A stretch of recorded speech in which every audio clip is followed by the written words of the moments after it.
Hello, everybody, and thank you for joining us again today during this special SACPA session with Dr. Sienna Caspar. During this time of social and physical distancing, SACPA believes it's important to keep engaging with the public on issues of the day, and in order to do so, we are very thankful for the continuing support we receive from the University of Lethbridge, Shaw Spotlight, and the Lethbridge Herald. Sienna Caspar has worked in long-term, today is Dr. Sienna Caspar, and she'll be talking on, will long-term care facilities finally receive appropriate attention? Sienna Caspar has worked in long-term care facilities in both Canada and the US for over 20 years. She is a postdoctoral fellow in a cross-appointment at the Toronto Rehabilitation Institute at the University Health Network and the University of Victoria. She conducted an interventional study aimed at improving leadership and collaborative decision-making in long-term care settings. Currently, she's an associate professor at the University of Lethbridge in the Faculty of Health Sciences, Therapeutic Recreational Program. Thank you very much for being with us today, and we look forward to your talk. Thank you. So I'm just thrilled to be here and honored to be asked to present to this organization on a topic that I feel is incredibly important and also unfortunately incredibly timely right now as well. So one of the most devastating aspects of COVID-19 is that 8 out of 10 deaths in Canada and also half around the world are of people living in long-term care homes. And this tragedy is prompting governments to release new guidelines to help contain illness and deaths among residents and staff. And a primary focus of this response that we are watching is a call for increasing regulations. But we have to ask an important question, and that is, will increasing regulations work to ask the change that we're looking for and that is vastly needed? And the reason that we need to ask that is because already, prior to COVID-19 happening, the operation of private and public, and let me emphasize, private long-term care homes is already one of the most highly regulated areas of healthcare. If you look into the regulatory standards in various provinces, you will find that they have regulations around such things as how wide hallways are, how often baths occur, the timelines for assessments and care planning, what the bed rail heights are, the temperature at which meals need to be served, and how much space a person has at their dining table. That is not an exaggeration. There is regulations on how much space each person has at their dining table. And the list goes on. And yet, despite this, these regulations were ineffective in reducing the harm that we are witnessing. And this is serious harm. These are lives that are being lost. And why? And that I believe very fervently, and many researchers like myself and I probably maybe even family members as well, and other people who have been involved in long-term care, it's because the regulations have repeatedly stopped short of addressing a fundamental issue, and that is the quality of the working lives for those who are in these homes providing the care. So who is providing the care in long-term care homes? Currently, 80% of the care in care homes is provided by care aides. And who are care aides? They are predominantly women, many of whom are immigrants or from marginalized racial groups. And they are predominantly an unregulated workforce. In other words, there's no clear standard across the country on how much education and training they have in order to go into these positions. When we were looking at the quality of work life of care aides, we've been researching that, well, some of us have been researching that, and me included, for over a decade. And long before COVID-19 happened, research has demonstrated that care aides' working life needed to be vastly improved. So some examples: care aides account for the highest number of on-the-job injuries, more than any other industry. That includes logging, construction, or mining. Also, without full-time hours, with benefits, they work at multiple facilities to make ends meet. One of the things that I found more recently is that the industry's response to budgets and budget restrictions was to reduce, and sometimes, in some cases, in some long-term care homes, reduce all full-time employment down to partial employment or part-time employment so that they didn't have to pay benefits. Also, we also know that care aides rarely feel appreciated by management for the work that they do. In one study that I conducted in over 41 different long-term care homes, 72% of care aides said they rarely to never felt appreciated by management for the work that they did. We also know that over the course of the last decade, perhaps even longer, care aides have been expressing that they are having increased levels of stress due to increased workloads, and that's resulting in decreasing job satisfaction. And all of this is as a result of residents who are being admitted and living in these long-term care homes. They are becoming more and more complex. Their needs are more complex as a result of that. So there are most residents who live in long-term care homes have what are called comorbidities, where they have more than one diagnosis. So they have needs that are both related to their cognitive well-being, whether or not they have dementia or on a dementia journey, and also complex healthcare needs as well, so related to their physical health and well-being. With no minimum staffing ratios, little control over how they get their work done, and a lack of resources, care aides frequently experience moral distress because of the tension between what they want to do for residents and what they actually can do. In a study that I did with Dr. Shannon Spenceley, where she first went in and evaluated and assessed the level of and the amount of moral distress that care aides experience, we were actually shocked. It's pervasive.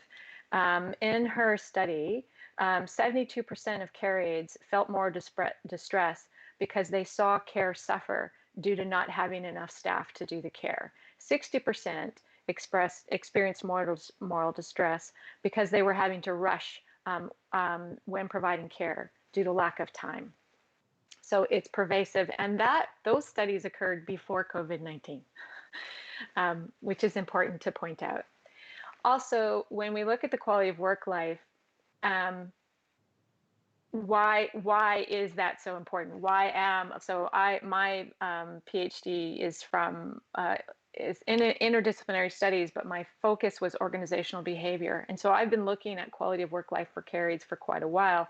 And the reason I have is because we know that the quality of work life, that context is the context of care.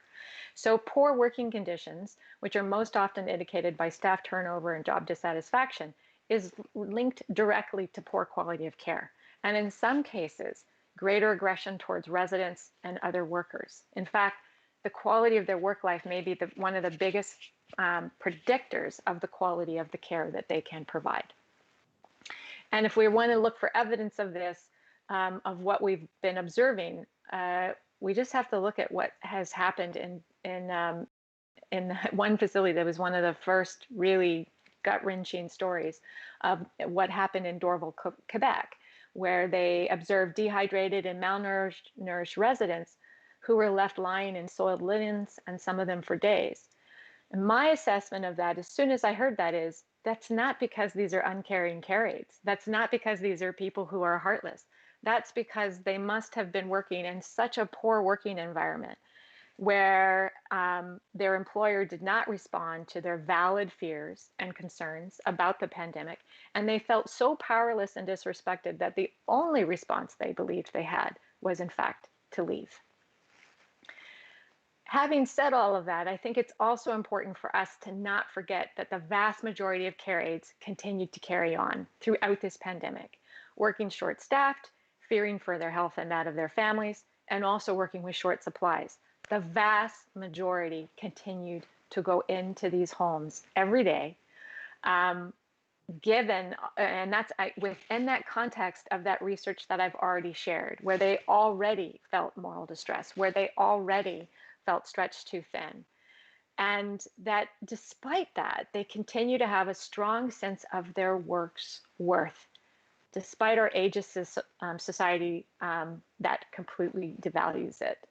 Not completely, but by and large, it does. It devalues it.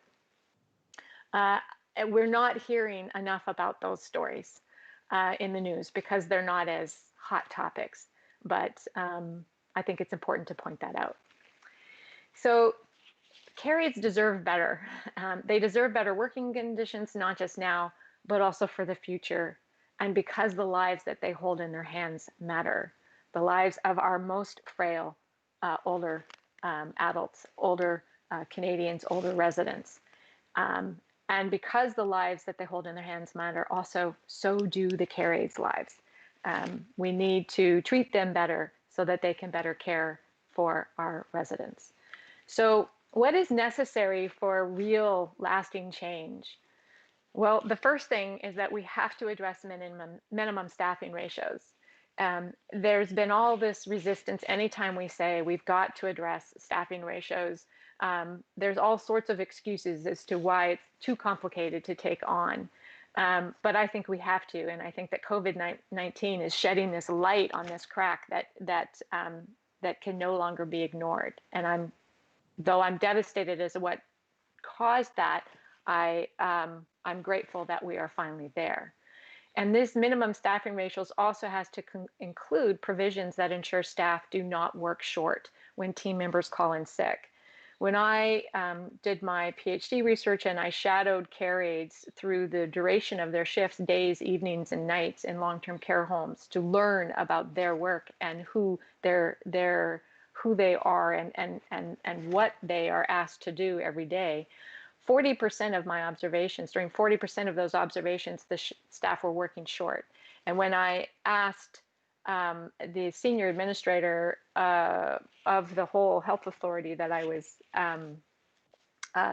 conducting my research in, he said that's about average. So 40% of shifts, staff who are already bare bones, let's be honest, they work without a one staff member there too. So then their work gets spread even more thin, and the quality of care that they want to provide gets more impacted, and their moral distress goes up. We also need to have a sweeping wage review. The average is about $19 an hour, and if we think about the complexity of care that they are or the complexity of care issues that they are having to meet and need and care for, that's just simply unacceptable. In Dorval, or not in Quebec, a lot of the care aides who were working there, who are asylum seekers, they were making $13 an hour to do this work. We also need to review the percentage of casual and part-time positions that can be converted, and I should say in here, back to regular full-time positions with benefits, because they used to have these and then they all got eroded. So we need to enable care aides to actually have a job, employment in one facility so that they are not having to work at multiple facilities. When I did my observations, somewhere close to between 45 and 60% of the care aides, because in order to try to make ends meet, they would literally go from one shift, maybe a 6-hour shift at one facility, and race over to another facility to work an 8-hour shift in that facility. That's not an exaggeration. Some of them were working 2 back-to-back 8-hour shifts because they knew they wouldn't have work for the next 3 days. So they were working literally 16 hours in one day doing this very physical and emotionally challenging work. Now, those are necessary, but they're not sufficient. And this is an important statement. That's just humane. That's just like getting at some of the foundational issues, but they're not sufficient in being able to actually produce the type of care that we should be able to hope for and expect in long-term care facilities. We also need to make sure that staff have adequate access to supplies and resources, and that their staff's perceptions of discrepancies between written safety policies and daily procedures we need to are addressed. So in other words, so many times I would go in and I would observe care plans, and they would say things like, this resident, due to the complexity of the resident's needs to have 2 care aides to do any transferring, any lifts of this resident. That would be written and an expectation. And yet there was nothing in place to ensure that there were 2 care aides to be able to carry this out. And if regulations just simply stay with what's written, what's on the books, they won't get at the actual real issues. Yes, it has to be written, but then there has to be processes in place and the ability for someone to go in and assess and hear from care staff, are you able to actually carry this policy out? Is this realistic given your staffing and your resources? And also, I believe very strongly, based on the research that I've done, that if we're going to have regulators and licensing officers and inspection officers, they come from they have all different titles depending upon the region and province, go in and evaluate the quality of care. They also need to really look at asking the staff's perceptions regarding whether or not they feel their manager truly hears and responds to their concerns. That has to be addressed, and because without that, then you have this lack of organizational trust and this lack of this caring culture that actually is a requirement for good quality care to be provided. They also need to assess staff's perceptions about workplace conditions that create positive and supportive collaborative teams. This needs to be a priority, because if care aides don't feel like they are cared about by their coworkers and by their managers, they are less able to provide excellent care to the residents that they are there to serve. And also whether or not the staff feel recognized and appreciated for a job well done. That may seem like that's like icing on the cake, but it's truly not. It's about valuing them. It's about empowering them. Could you go in and do the type of work we're asking them to do without ever feeling appreciated? We need to look at, for example, I have done several intervention studies in long-term care facilities that have looked at really changing care practices. And one of the policies by the organization that funded me, which is tied up in the provincial regulations, was that I couldn't use any of my funds for appreciation of staff. I wasn't allowed to. And when I interview managers, it's one of the first budgets that, I mean, they're not allowed to use any of their budgets for staff appreciation. So managers who are continuing to try to do this, it's coming out of their own pocket to buy a cake, for instance. Why? I think this needs to be addressed. And then the other thing that I'd like to say is that we need to look to the care aides as the experts. And my focus, and I'm not talking about, I know I haven't spoken about LPNs, and I haven't talked about the registered nurses, and I haven't talked about the recreation therapists. This entire team is included in this. They all need to be viewed as the experts, and they are all experiencing moral distress. My focus is right now on care aides, because I think that that's a very important starting point, but it's not to disregard what everyone else who's working in long-term care is experiencing, not at all. But I do think we need to start with care aides, and then from there, build from that foundation and go on up to the entire healthcare team that's there. I can say that when we empower care aides to develop and implement solutions to common workplace challenges, we galvanize an invaluable resource. And when galvanized, care aides can be an unstoppable force in improving care. And I have had the privilege of working with care aides and LPNs and RNs and recreation therapists and occupational therapists working in long-term care, and dietary staff, oh my goodness, who work there, when they have come together and said, we want to make change, we want to no longer feel moral distress. The outcomes that they've been able to produce in a very short period of time that have been sustainable has been inspiring, and some of the most fulfilling work that I've done in my entire career. So in conclusion, oh yeah, almost perfectly 20 minutes. Across the world, we're all yearning to return to the way things were. But in long-term care, that can't happen. We cannot yearn to return there. We need radical change. And I believe that a starting point is the development of quality reviews that emphasize a profoundly simple idea, that when we feel cared for, we are better able to care for others. So now I'm open to questions. Okay. Thank you so much for your talk. That was excellent. And we've got some questions already lined up. So I'll just start right in with our first question. And our first question is by Knut Peterson. What are the differences between public and private LTC facilities, both in terms of quality and care and cost? Okay, so once again, because long-term care is not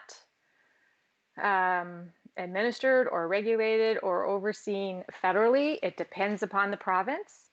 The answer to that question depends upon the province, and it also it can even. So in Alberta, we have one health authority. In BC, where most of my research is done, not all of it, most of my research has been done in Alberta. In BC, there are 5 health authorities, so it depends upon the health authority. What I can say is that, and what's important to note is that in my research, the quality of care in public versus private was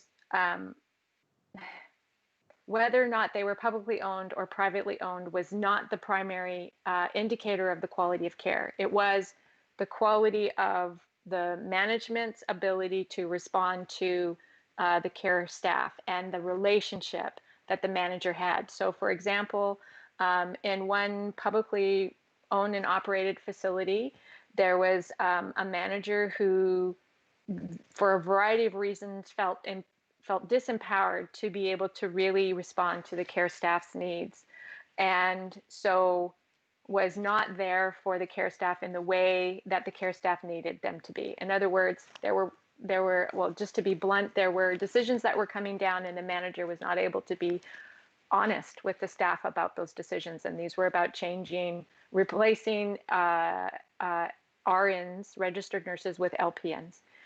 The erosion of that trust produced this really toxic work environment, and that translated into toxic care. That was in a publicly run facility. Then there was another one that was a for-profit facility that had a manager who was out on the floor all the time, knew all of the care aides' names, knew what was happening in their lives, talked to them all directly when they had a big snowstorm and a lot of staff couldn't make it in. They all had to work short staff. This manager found funds and bought pizza for them all, cared for them as people, and there was outstanding care there. So I think it depends upon less about the overall who owns it and how is it funded, and more about who's actually in the facility. Having said that, managers in for-profit facilities have a lot more pressure to meet the bottom line, have a lot more pressure to not meet the needs of their staff. And so therein lies the rub. And also I can say that in BC, and I don't know whether or not this is the case in Alberta, they also get different funding. So they actually don't get as much funding per resident or per bed is what it's referred to as the publicly run ones. And so they have this a much more pressure to meet fiscal restraint.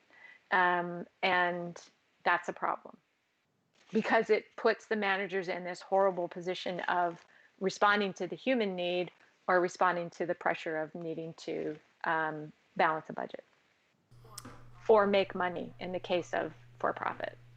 Okay, thank you. Our next question comes from Heather Oxman. Is there a certification process in place for care aides? Do care aides have a union to protect their interests? Yes, there is a certificate in place. They are not a regulated profession, though. And whether or not there's a union, again, is dependent upon the facility that they work. So that also is, and that is also dependent, could be different in different provinces and even regions within the province. So yeah, it varies. And what both these questions are getting at is the problem of how different it can be in each jurisdiction, if you will, and even each long-term care facility. In all of the long-term care facilities that I worked in here in Canada, all of them were unionized, and also for the care aides. Heather has a second question. Since long-term care is a provincial responsibility, how can accountability for changing for the better be tracked nationally? Can national standards for staff conditions and practices be applied? Oh, what a big and important question. They should be able to be, we keep so much records and so many details of things that, yes, we should be able to have the capacity to be able to monitor that. And I think that it's going to require some national standards, whether or not we'll be able to so if they set national standards that then each of the provinces would have to demonstrate that they had met, is one possibility. I will say, though, my expertise is not in policy. Mine is more of getting into the facilities and helping to make change from the grassroots. So I'm speaking outside of my comfort zone, full disclosure.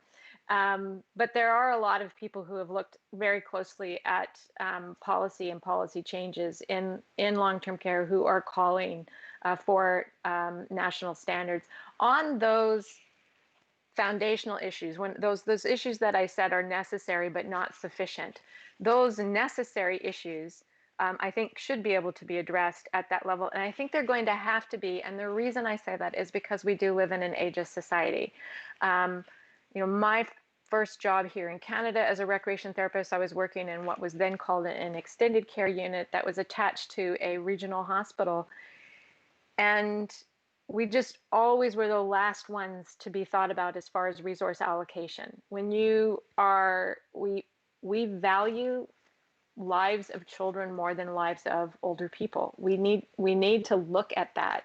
And because there is that innate ageist values in our society that we do not address well enough, we have not acknowledged that, we have to then have regulations that force us to ensure that those ageist values don't continue to erode, because they already have, the funding and resource allocation to caring for our older adults.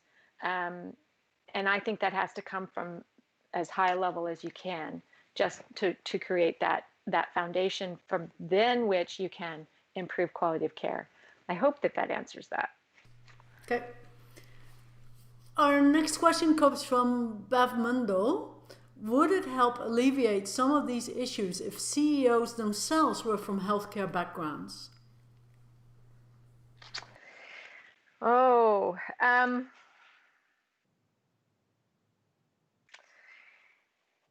potentially yes and no. And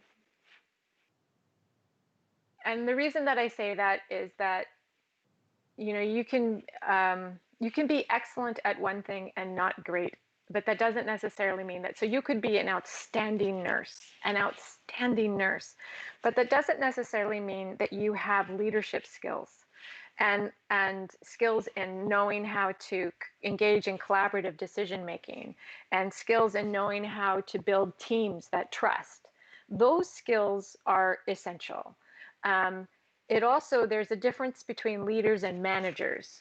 And I think that might be what you are maybe thinking about. So a lot of long-term care facilities, especially in the United States, started hiring business managers, because this is a business model that is about the bottom line financially. And if we only have managers who are focused on that, we're not going to create care environments that produce the type of care that we can and should expect, and that we, unfortunately, the system gets in the way of staff being able to provide.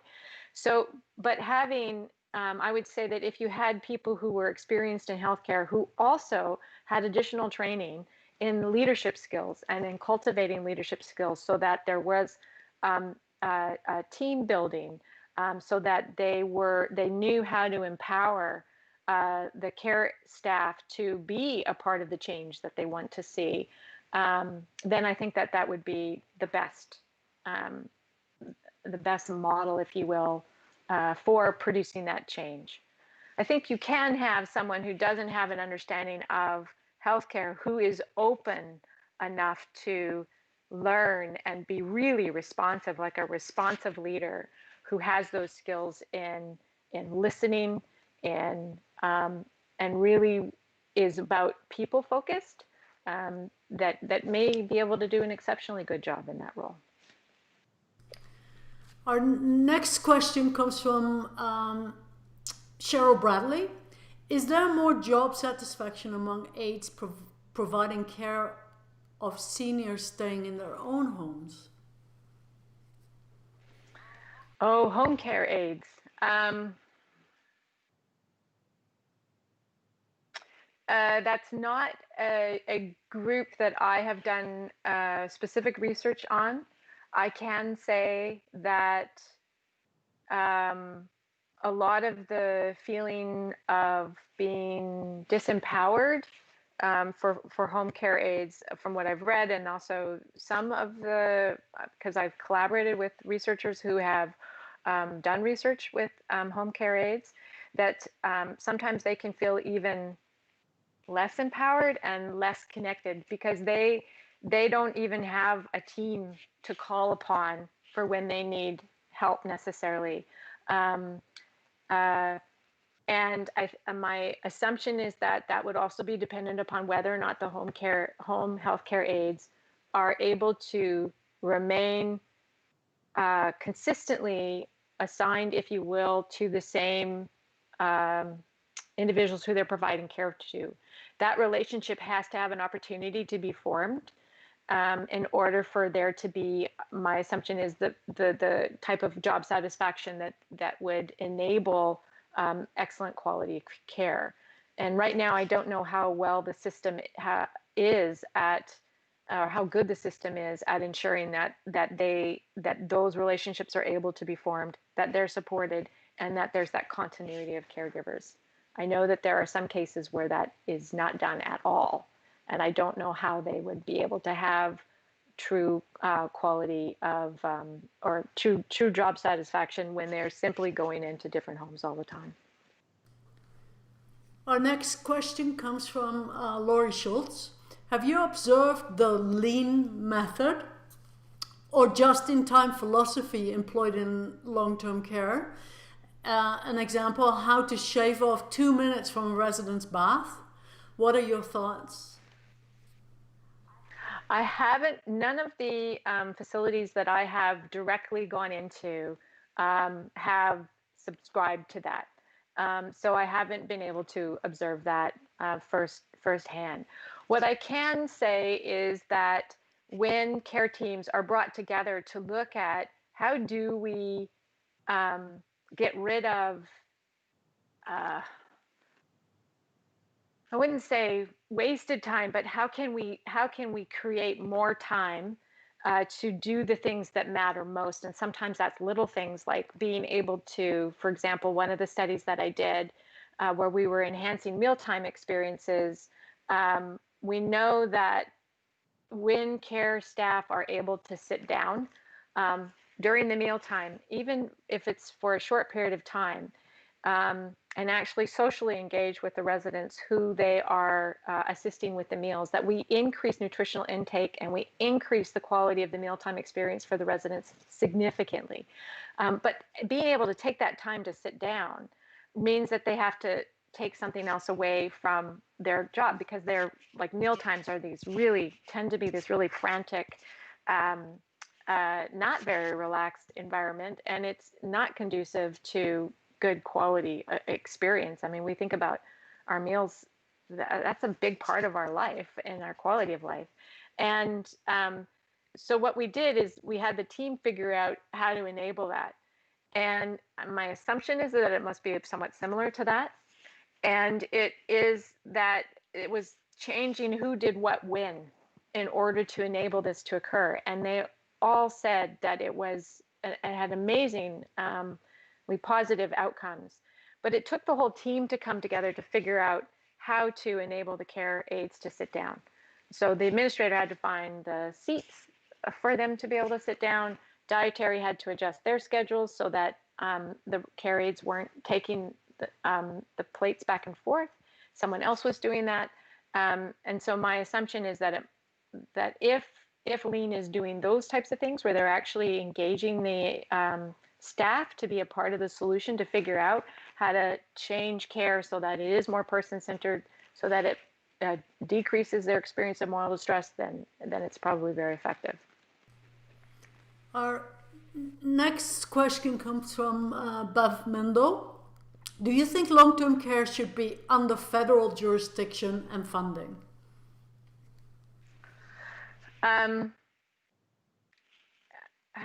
I don't even know what that would look like. And so it's hard for me to say yes or no to that.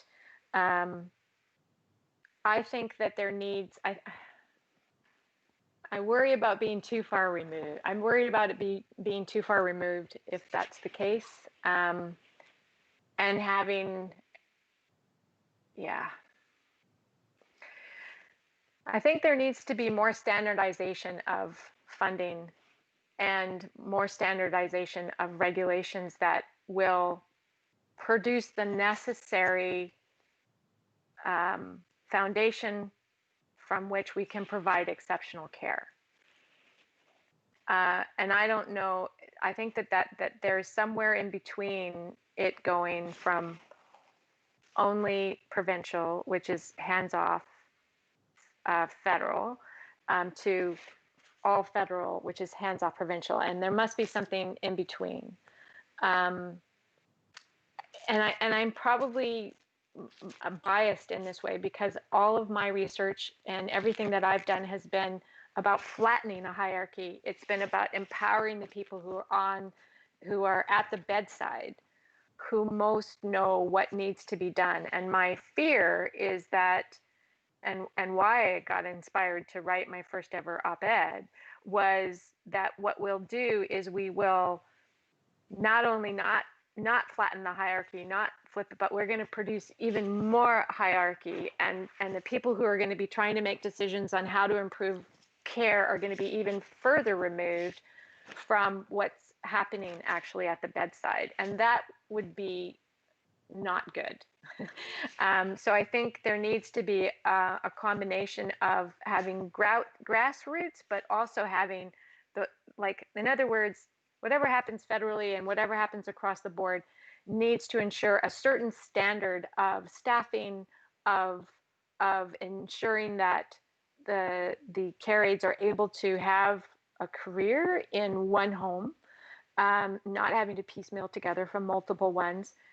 Needs to ensure things like we don't have 4-bed wards anymore, those types of things, so that there's this foundation, and then produces, I don't know, everyone's gardening right now, so I'll use this simile. Like we need to have at a federal level, we need to have the flower box built and all the soil in there, but then we also need to have the opportunity for what that does is each organization is able to say, all right, what we know our unique, complex context environment within which we're trying to produce and provide excellent care. How do we grow the best? How do we, what plants need to be, planted next to each other? When we see something going wrong, how do we make sure that there's sunlight there so that it's not just top down? I don't know if that answers that question. And I think we have to actually think outside the box. I think we can't just say, all right, here's going to be 20 new um, booklets of regulatory standards that are going to come from the top down, and then expect things to change. And I guess that's because, and this is important, um, with every new regulatory standard that comes in, what I have seen the unintended consequence of that being is that it pulls managers and administrators and leaders away from the voice and needs and lived experience of the care staff who are there providing care, and makes them all responsible for addressing these things that are going outside of their institution, instead of bringing the team together and saying, what do you need from me in order to help you do your job? And they're all, this is a story that I give, and I have time. So I believe very strongly, and I published a paper on this, that there's one manager who I had the privilege of observing and interviewing, who had created the most outstanding care environment. And one of the things that I observed him do was, there's a group of care aides who were in the hallway complaining about something. They were quite upset. And he just walked right up to them and said, all right, what's going on? And his first question he said to me was, that he always asks of them, is, what do you need from me to help you do your job? And because the manager in this facility asks this question of all of his staff, the staff who work in that organization. So because that manager asks the director of nursing, what do you need from me to help you do your job? Then the director of nursing is able to ask the RNs, what do you need from me to help you do your job? And responds to them. And then the RNs are able to ask the licensed practical nurses, what do you need from me to help you do your job? And responds. And because the LPNs have someone asking them that, they're able to ask the care aides, what do you need from me to help you do your job? And because the care aides have someone asking that and responding to that, they are able to turn to the residents and say, what do you need from me to help you have a great bath? What do you need from me to help you feel joy in your day to day? And that trickles down. When that is not there, when the manager, instead of focusing in to the organization and to the people within the organization, when instead their whole focus is on responding to outside, oh, I don't know what that is. Oh, can they still hear me? Okay. Um, what when they are so focused on, okay, the managers has just left their administrators meeting, and they know they need to have they need to have the bath temperatures are not being recorded enough. We need to have a new assessment of, people aren't being the scales, because there's standards on taking weights of the residents every time they have their bath, and that's not being done enough because regulatory standards say that they have to record that and they have to send them up. Then they come to the RN or to the director of nursing and saying, I need all of this documentation, I need these stats, because I need that from you, that information from you, to help me do my job so I can send that up the chain. So then the RNs go to the LPNs and say, you haven't done, I need all of that's called the minimum data set resident assessment instrument. I don't have all this documentation yet. I need to have that documentation so that I can file that up, so that I can, so this is what I need from you to help me do my job. And then the LPNs go to the care aides, you haven't been documenting on the flow sheets. I need all of that flow sheet documentation, and you haven't been checking off this box. And I need that from you to help me do my job. And then the care aides just get to the residents and say, just eat. Because I need to be able to document for the LPN because I need you to help me do my job. And that's unfortunately, one of the ways that increasing regulations can have this negative impact, because everyone is responding to the needs of the person above them and outside of the organization, instead of turning the light in and the energy and the heart and the focus in. And that's what can't happen by, sorry, I get a little passionate about this, but that would be the worst possible outcome by increasing regulations, is that we take the heart out of it again, and we make everyone spend all this time to be in paper compliance and check everything off, and instead of really growing care, we just grow stacks of paper. Sorry, that was a long answer to one simple question. Oh, okay. Knut Peterson has a question that's somewhat similar to an earlier question asked by Cheryl Bradley. Do you believe there is a renewed desire to improve home care by actually paying family members, for example, instead of people being placed in LTC homes? Yes, I do. And this is an important, there is a tension, and there is this need to, again, I believe that reason we have not actually gotten there is because, again, we don't value, because of the ageism and ageist beliefs and values that exist in our society. We really need to fund both. And the reason we need to fund both is, and there's been this call of, we just need to get rid of long-term care facilities. Most people don't want to live in them. It's true.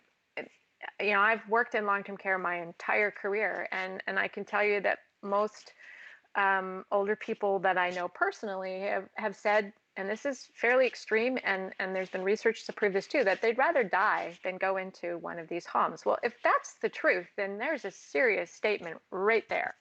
And so if that, acknowledging that and why there was this, prior to COVID-19, this huge emphasis on keeping people to be able to enabling them to live into their last years of their lives and die in their own home. We have to really increase funding there then. And we cannot, though, rob from Paul to pay Peter, because there are also a lot of people who actually do so much better in long-term care homes.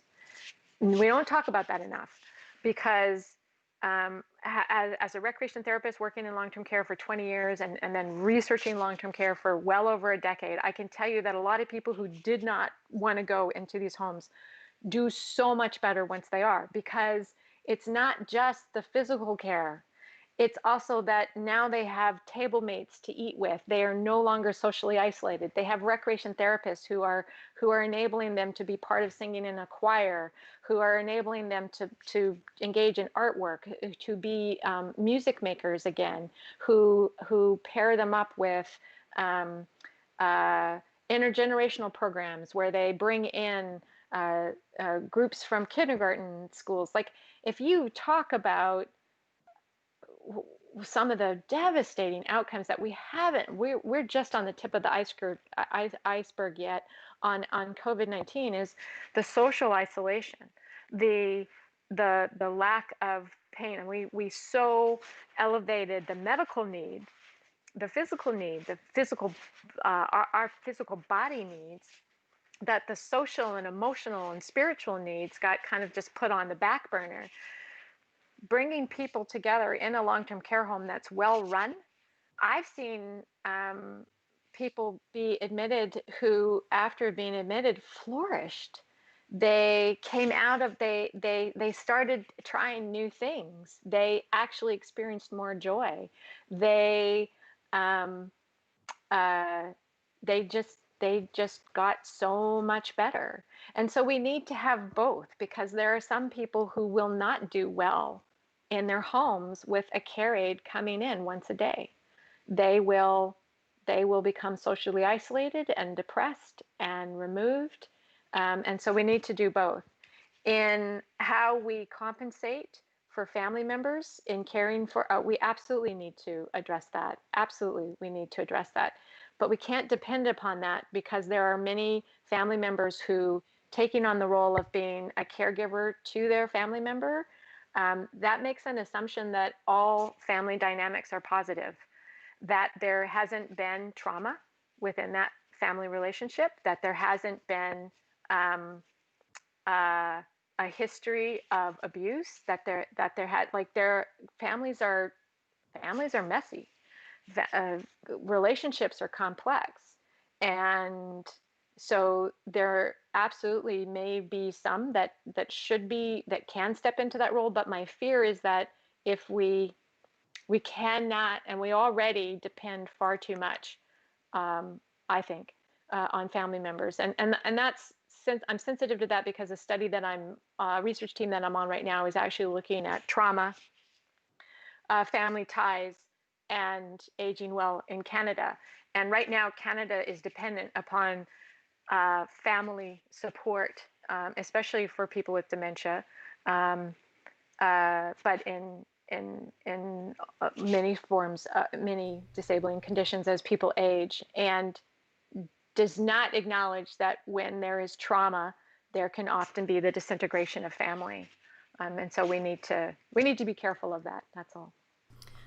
Okay, we got quite a few more questions here, and okay, I'll answer them quickly. I'll answer them more quickly. I assumed we didn't have many. Yeah. Okay. We've got actually, Beth Mandel just wants to thank you for addressing home care aides. They're even more valuable and have fewer unions. So that's just a thank you. John Doan has a question. Is part of the failure to address physical and mental demands on LTC work a gendered issue, wherein work done largely historically by women is misperceived as light? Aging is a gendered issue, and caring for our elderly population is a gendered issue. Absolutely. More women, there's more women in long-term care facilities who are living in them as residents. We live longer, and there is, I believe it's somewhere towards, it could be higher than 80-90% of the people who are providing care to those residents who are in long-term care are women. And then you also have to add in the racial issue, with the vast majority being immigrants. And if you've read any of the more recent news stories coming out of Quebec, one of the reasons why they're having such a hard time is because of their immigration policies. And they were not able to depend on immigrants to provide the work that, let's be honest, a lot of Canadians don't want to do. And so, and I think that we would be blind, willfully blind, if we didn't acknowledge that one of the reasons why we haven't there hasn't been more public pressure and we haven't had this cry out for making change is because the people who are providing this care are also not valued in the same way that others may. Yeah. It's an important question. Our next question comes from Heather Oxman. I've heard you say that in care aides work lives are improved. That if care aides work lives are improved, rather, and then in brackets, convert to full-time positions, better salaries, tangible recognition of value, access to equipment, then residents' lives improve. Do you believe that private owners of LTCs will convert their properties and management to this kind of management at the expense of their shareholders' return on investment? And that's where federal regulations need to come into play. I think they'd have to have that hand forced, would be my assumption. And I'm not a business person. I'm an academic and a healthcare worker, so I don't have enough understanding of that. But I do know that there are. I would. Well, I don't know. I guess I would like to say I hope that anyone who goes into the industry of long-term care goes into it for the right reasons. Um, but I couldn't imagine trying to balance the pressure of wanting to provide exceptional care and then also having to meet a bottom line. Like, for case in point, I want to provide, like, I don't know, the budgets that are coming down in academia, in like the University of Lethbridge, the budgets that we are being forced to work under, I feel huge moral distress. Like, I mean, just to put this into perspective, right? Like, uh, I don't know how we. I want to provide an outstanding learning environment for our students, and I have this huge constraint now. We all have this huge constraint, and how do we do that? And I will also say that the publicly funded facilities get handed those same constraints by their budgets that they are given.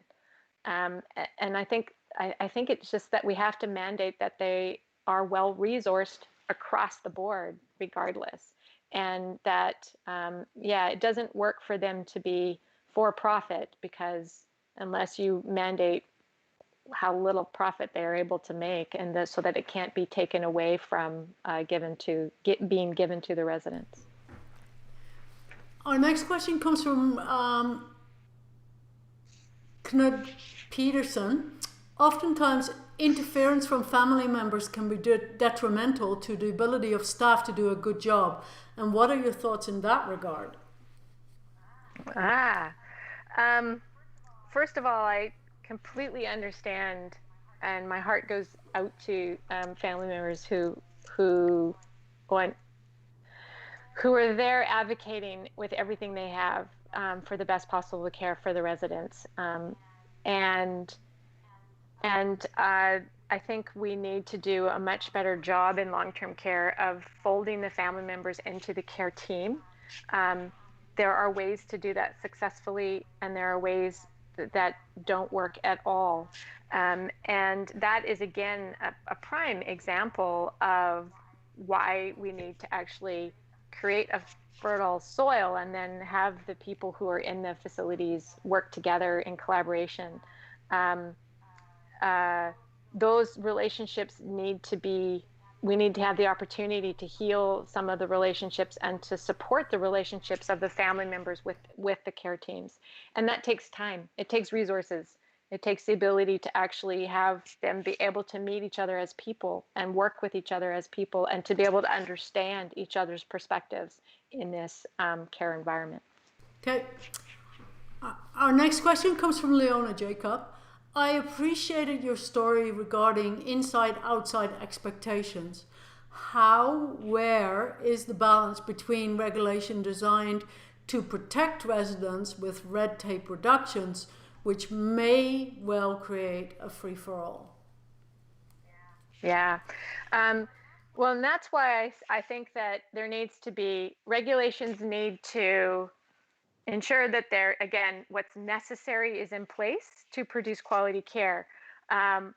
And then what I really want to see, I would love to be able to go and train regulators or licensing officers who need to go physically into the long-term care facilities and do inspections, although I hate that term, but do quality reviews and work with the team and say, how are you guys addressing things when things go wrong?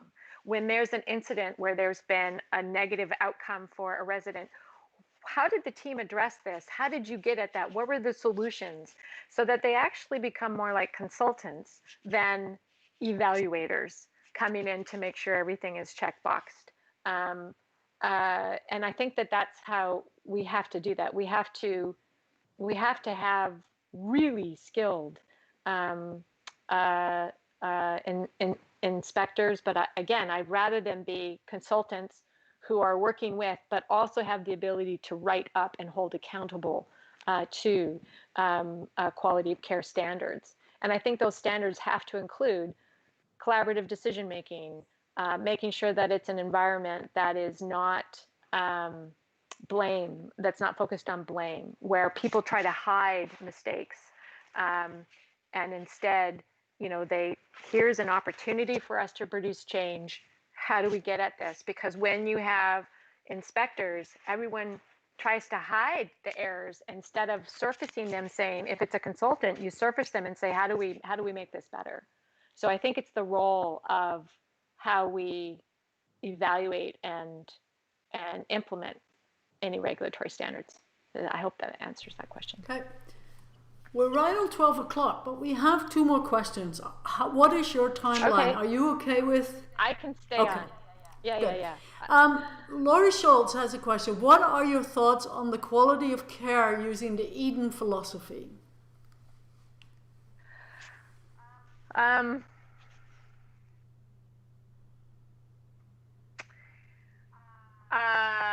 I think it depends upon the institution. So I actually published a study where we looked at models of care and we looked at outcomes. And the Eden philosophy actually scored one of the lowest on care staff empowerment. And the reason is because it is, again, outside in. It's this prescription, it's this way of being that if it is enacted in the long-term care facility as this is the way we're all going to do it, and it's all top down, then it actually erodes staff's feeling of empowerment and engagement. Even it can, if it's being done in a way of here's some ideas and we're all part of this. It's how it's implemented that really matters. I think that there are some wonderful ideas around it, but I don't think it's a one size fits all, and I don't think any one model of care actually works. And I would include the butterfly model in that as well. Could you just explain what the Eden philosophy is for us? Oh, sure. So the Eden philosophy basically is based on a premise that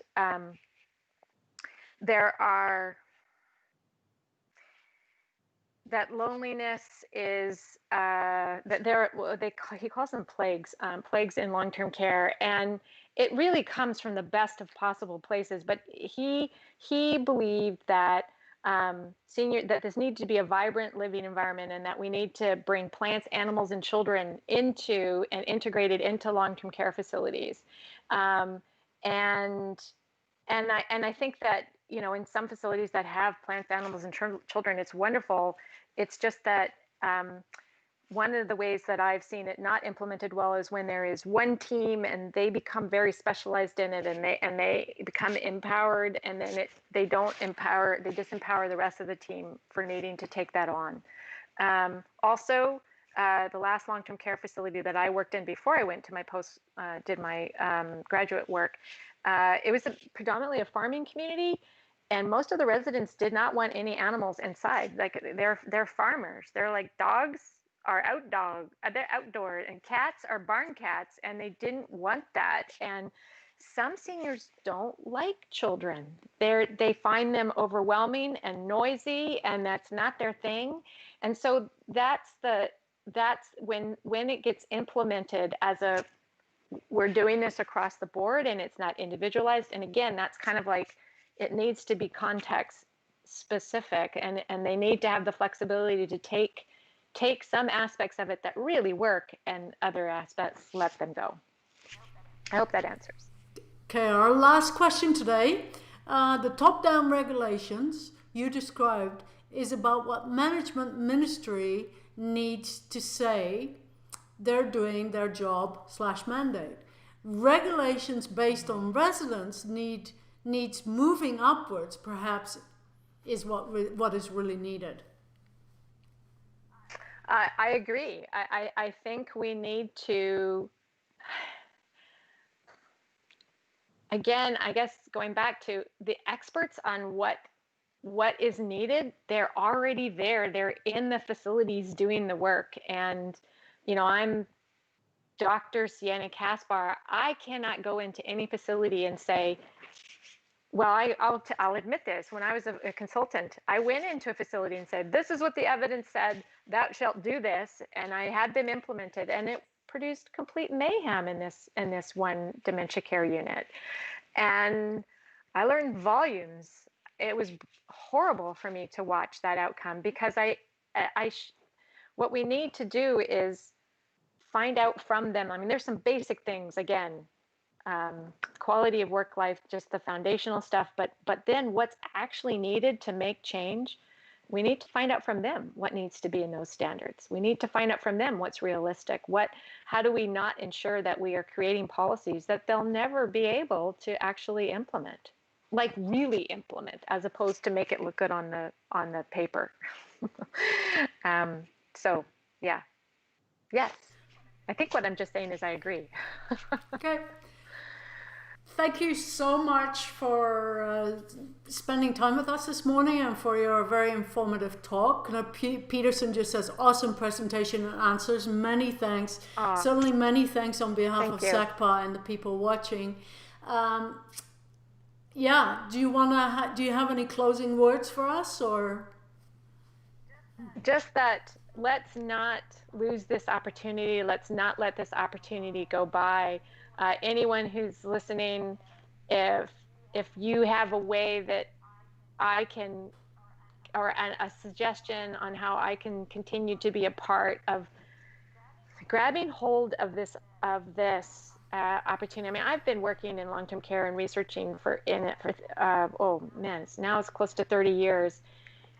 And there's never felt like there's been an opportunity for real change to take place, and it's now. And we have to keep together to and galvanize ourselves in how to capitalize on this, and not have it be something that as soon as we get a vaccine, it all gets put on the shelf. Because then all of those lives that have been lost, then they were for naught, and that's not acceptable. That's not acceptable. So, again, policy is not my expertise, but if I can be a part of making that change, and anyone, like, you've got my email address. If you have suggestions, let's stick together and let's make it happen. Wonderful. Okay, I will end the recording here. Thank you. Mm-hmm.